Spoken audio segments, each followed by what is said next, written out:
안녕하세요. 말씀 한 줌. 오늘은 요한복음 1장 29절에서 42절 말씀을 함께 살펴보도록 하겠습니다. 제가 먼저 본문을 읽을게요. 이튿날 요한이 예수께서 자기에게 나아오심을 보고 이르되 보라, 세상 죄를 지고 가는 하나님의 어린 양이로다. 내가 전에 말하기를 내 뒤에 오는 사람이 있는데 나보다 앞선 것은 그가 나보다 먼저 계심이라 한 것이 이 사람을 가리킴이라. 나도 그를 알지 못하였으나 내가 와서 물로 세례를 베푸는 것은 그를 이스라엘에 나타내려 함이라 하니라.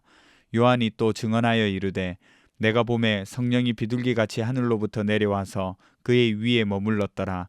나도 그를 알지 못하였으나 나를 보내어 물로 세례를 베풀라 하신 그이가 나에게 말씀하시되 성령이 내려서 누구 위에든지 머무는 것을 보거든 그가 곧 성령으로 세례를 베푸는 이인 줄 알라 하셨기에 내가 보고 그가 하나님의 아들이심을 증언하였노라 하니라.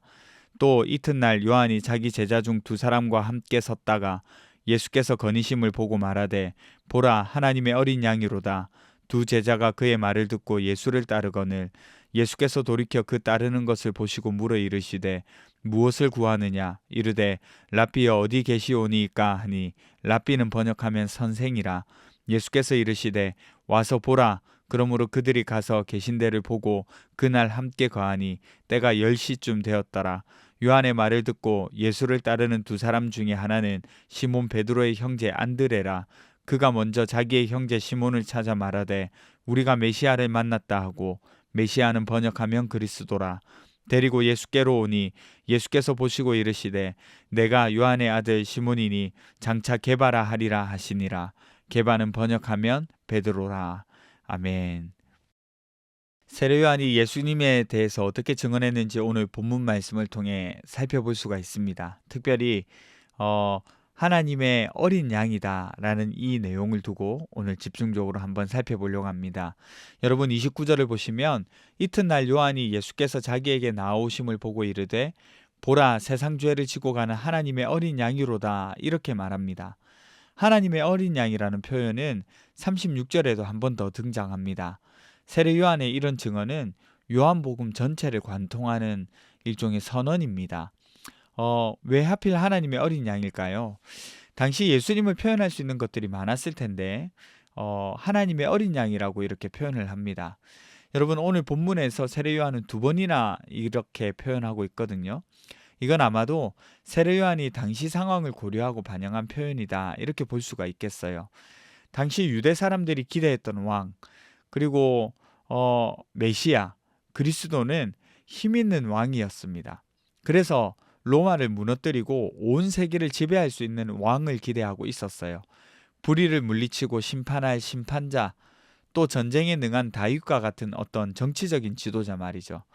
그래서 사람들은 그런 힘있고 강한 왕을 기대했었습니다. 그런데 세례 요한이 뭐라고 하나요? 어린 양이라고 말합니다. 어린 양. 여러분, 어린 양은요, 유대인들이 기대했던 어떤 강한 지도자, 힘있는 지도자의 이미지와는 정반대되는 것이었어요. 여러분, 당시 사람들이 어린 양을 생각하면 가장 먼저 떠올렸던 것이 무엇이었을까요? 바로 제사, 그리고 제물이었을 겁니다. 성전에서 빈손으로 나아가지 않고 하나님께 드릴 제물을 가져갔을 텐데 그때 어린 양을 생각했을 거예요. 어린 양은 언제나 제물이었습니다. 구약에서도 그랬어요. 가장 대표적인 곳 두 군데를 우리가 좀 살펴보면 출애굽기에 먼저 나오는 그 유월절의 어린 양을 우리가 살펴볼 수 있습니다. 여러분, 애굽 전 지역에 죽음의 손길이 뻗쳤었잖아요. 마지막 10번째 재앙이었잖아요. 그 재앙에서 하나님이 보내신 그 죽음의 영이 모든 집들을 지나갈 때에 어린 양의 피를 문틀에 발라서 죽음이 넘어가게 했던 사건 있습니다. 여러분, 이거를 유월절 사건이라고 하잖아요. 여러분, 이스라엘 백성들의 정체성에 가장 가까이 있는 사건이 바로 이 유월절이거든요. 그리고 그 사건의 중심에는 어린 양이 있었습니다. 이사야서에서도 고난받는 종이 이렇게 등장을 하거든요. 53장에 등장하는데 이때 말없이 끌려가는 어린 양이 있습니다. 세상 죄를 지고 가는 하나님의 어린 양이라는 이 표현 그대로 그렇게 있죠.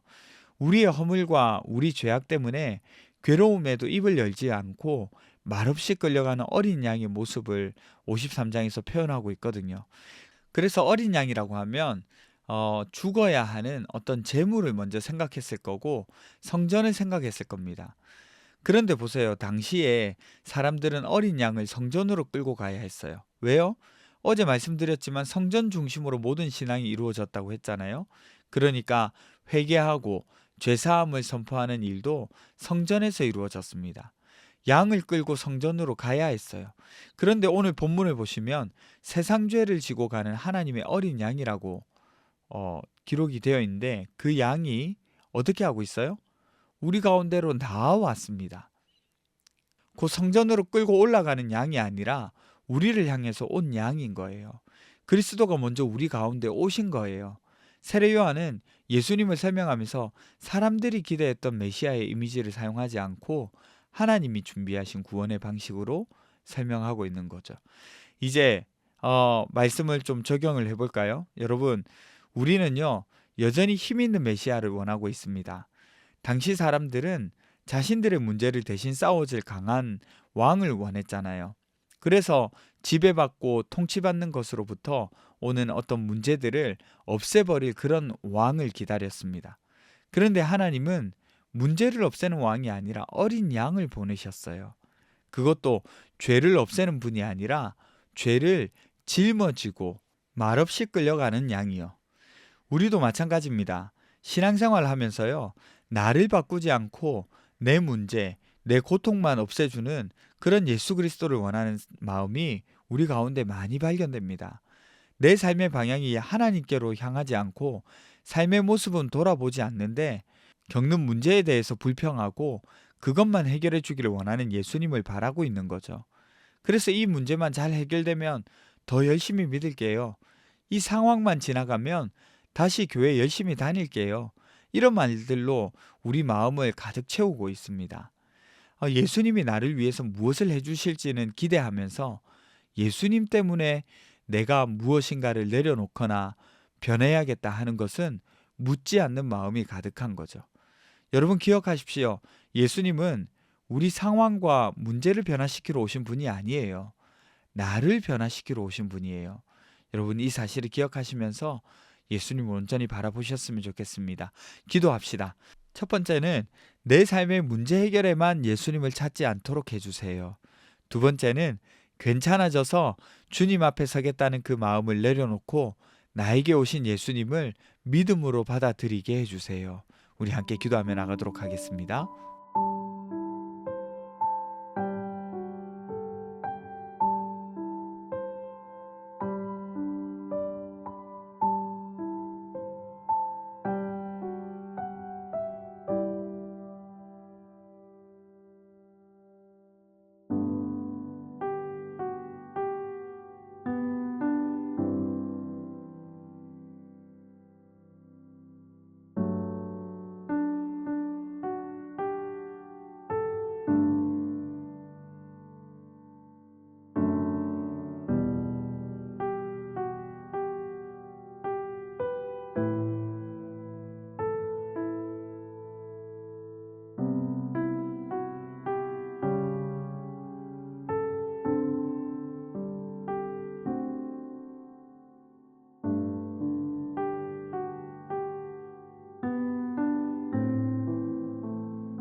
우리 삶에 찾아와 주신 예수님이 계셔 너무 감사합니다. 이 예수님을 내 마음대로 이용하려고 하는 내 마음을 돌아보게 하시고 온전히 예수님을 바라보며 믿음으로 받아들일 수 있게 도와주세요. 감사드리며 걸어가신 예수님 이름으로 기도드립니다. 아멘. 여러분 오늘 하루도 주님 안에서 온전한 삶을 살아가시기를 바랍니다.